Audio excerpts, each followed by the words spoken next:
Hi, I recently posted a video introducing myself and telling you about my journey to publishing my own books, and also about the services that I provide, mentoring, coaching, editing, and a host of other things.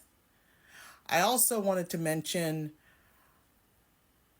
I as I said in my previous video, I started writing when I was in my late 20s, but I was actually writing before that, but it was not writing in the sense that most of you might be thinking, where you put pen to paper or fingers to keyboard and type. When I was a child, I loved to make up stories, and I would entertain others with those stories. And how I delivered the stories, I would use the Fisher Price Little People. I don't have any with me. I'll try and find an image to attach at the end. But we had a lot of those little people around my house. And we had the big structures that came with them, like the castle, the school, the garage, the village.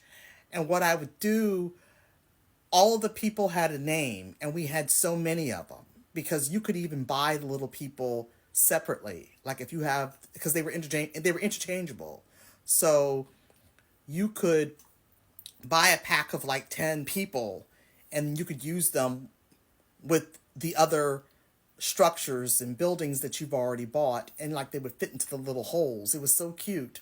So each of these people had a name, and we had tons of them. I'd imagine we had somewhere about 50 of them, maybe. I don't know, but I knew all of them apart. We had a way to distinguish one from the other. And sometimes you're going to have duplicates. Even the duplicates, we had a way of distinguishing them. Maybe we marked them or something. I can't remember what we did. But I would think of stories with these people, and I would act them out for my little sister. I did this whenever she would prompt me to do so. Sometimes, if I was bored, I would kind of play with them by myself, but I preferred having an audience. So I would do this for her. And when I would do these stories, it wasn't like I would just take the people and just like put them in a swing and just start swinging them and act like they're having a good time. It was an actual story. I would, before I even started acting out the stories with the people, little people, I would say to her, this is what's going to happen. And what I would basically give her is a synopsis of what I'm getting ready to act out with the little people, if that makes sense. So I would give her this summary. I would say, and I was in charge. I wouldn't let anybody else say anything. I had to be in charge of these people while I acted out the stories. So that's what I did. And I would pick different people to be like the villains. They were always going through a problem. I would always set it up so that they were going through something was wrong, conflict. So I had to have a conflict in there. So I would create this conflict that naturally happened at some event, or some misunderstanding, or just going to this down the street to mail a letter. It's something would happen in their everyday lives, or at a party or something. And during the course of the story, you would see this conflict, and then it would be resolved at the end. How long did it take me to act this out? I honestly don't remember. I think it took me a whole afternoon to do one story. And I don't remember if I would repeat stories. I believe once I acted out a story, it was done. Like, I don't think I would go and then act it out again. I would think of another one. And whenever I played with these little people, something within me would just open up, like just to see these bright people, the colors, and then seeing the building that they're going to be, the village or whatever it is I'm using as a medium from my story.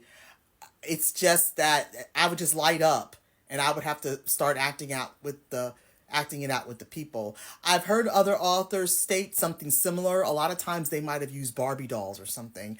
I did have those, but I didn't play with those the way I did with the little people. And you would think I would be more drawn to Barbie and Ken because I write romance. But I think the reason why I didn't use the Barbie dolls as much is because there weren't as many of them. The little people, you could, like I said earlier, you could buy a whole pack of them, and they all fit into the little holes. Like there's little like seats and cars.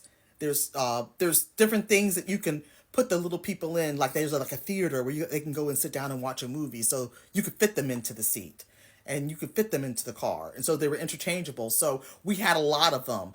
Usually, you're not gonna have. We had limited space where I live, so it's not like I could have like 50 Barbie dolls, or even if I would want them, they were too big.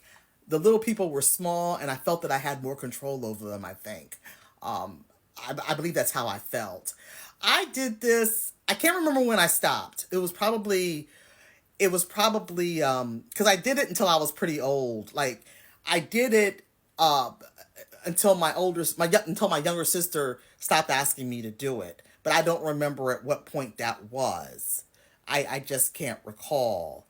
But that's basically the springboard, I think, to me actually writing novels, was acting out the stories with the little people. Now, the romance novels that I do write, they're clean and sweet, but I didn't really see a whole lot of those when I was younger. The ones that I would read were the historicals, and they usually did have sex scenes, and I did get them from the bookmobile, so I would read those a lot.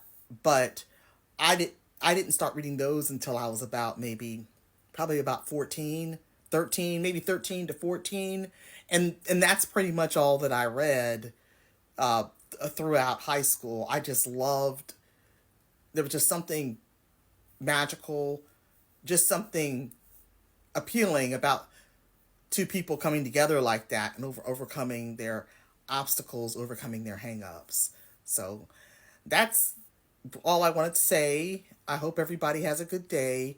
Check out my books, CECELIA DOWDY.com,